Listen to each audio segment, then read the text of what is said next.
They were elected to pass the president's agenda, but instead Republicans still making excuses for why they're still divided on things like tax reform. Yeah, and isn't this the whole reason they were put in power to begin with? Joining us now, Sunday Morning Futures host Maria Bartiromo, who has an incredible lineup of guests this morning we'll get to in a minute.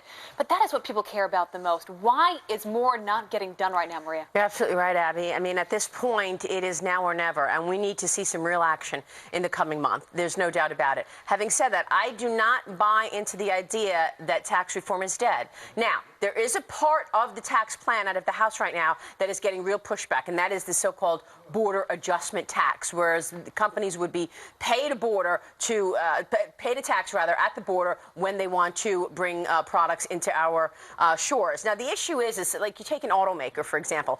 Automakers, they have components within their cars. Like, let's say the seat in a car is made in Mexico, and there's a component that goes in that seat. Certain things will go over the border 6, 7, 8 times. So how can you have a border adjustment tax that's going to keep taxing you every time you're trying to import a car? So that's one of the issues. Retailers have complained about it. Oil companies have complained about it. Auto manufacturers, because it's just going to lead to higher prices. If a company has to pay a higher tax at the border, they're going to raise prices. But I had the CEO of Harley-Davidson on yesterday, and he basically said, look, when I sell a motorcycle into India, they charge me 100%.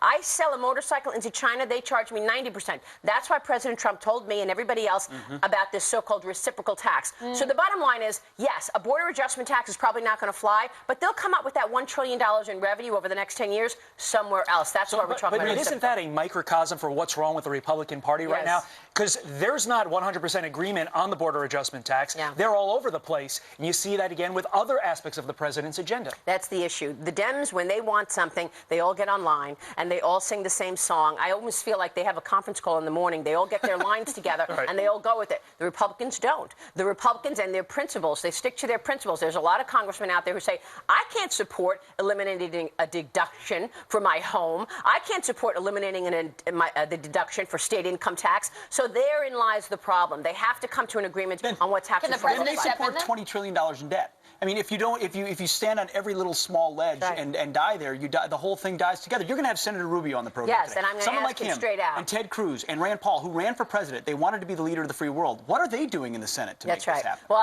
I'm going to speak with Senator Rubio in a few minutes, and I'm going to, in addition to talk about the Cuba policy that he helped draft with President Trump, we're going to talk about what the heck is going on with this health care bill sitting in the Senate. When will they deliver it to the House? The House says, look, we'll accept whatever the Senate delivers, and then we're going to move forward for legislation.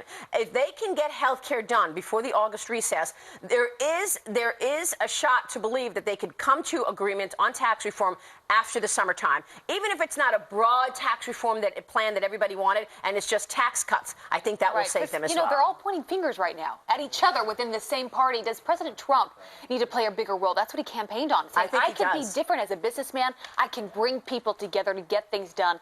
What advice do you have for him? He's going to have to play a bigger role. He's going to have to start calling out people who are not supporting, because the fact is the American people voted for this agenda in November. They want to see a change in health care. They want to see lower taxes. And if he can get something done on infrastructure, great, too. We're also going to speak with Congressman Mo Brooks. He played an integral part in helping Congressman Steve Scalise on the field. Remember, he used his belt as a tourniquet. So he's going to join us to give us an update on Steve Scalise's condition right now. As you have been reporting, it has been upgraded. But, of course, he's still in the hospital, and now he's in serious condition, not critical. It's going to be a great show, Maria. We look we have a great show. it. Thank you so much. Thank you. Well, I've been glued to your show all morning. Fantastic interviews. Thank you so guys. much. Thank you very much. Appreciate it, Maria. Well.